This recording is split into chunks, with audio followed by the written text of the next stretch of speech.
Dear learners, chicken pox होने के कारण अस्वस्थ चल रहा हूँ, बोलने में कठिनाई हो रही है, इसलिए सीधे हम प्रश्न पे आते हैं।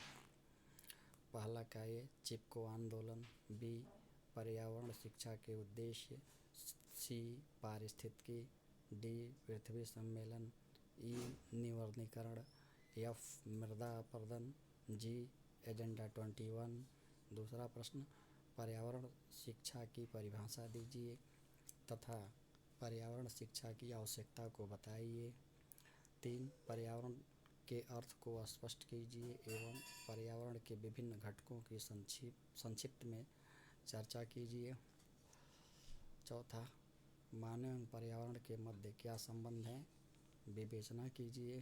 5वां, वैश्विक तापन से आप क्या समझते हैं, वैश्विक तापन का पर्यावरण के ऊपर पड़ने वाले प्रभावों की विवेचना कीजिए। इसी क्रम में 6वां, औद्योगिक विकास का पर्यावरणीय तंत्र के ऊपर पड़ने वाले प्रभाव का वर्णन कीजिए। इसी क्रम में 7वां, पर्यावरण प्रदूषण को परिभाषित कीजिए। पर्यावरण प्रदूषण के विभिन्न प्रकारों का संक्षिप्त में व्याख्या कीजिए। इसी क्रम में 8वां, सतत विकास से आप क्या समझते हैं, व्याख्या कीजिए। इसी क्रम में 9वां, पर्यावरण संरक्षण से आप क्या समझते हैं, पर्यावरण संरक्षण की आवश्यकता को बताइए। 10वां, पर्यावरणीय शिक्षण के क्षेत्र में योजना एवं प्रदर्शनी विधि का संक्षेप में वर्णन कीजिए।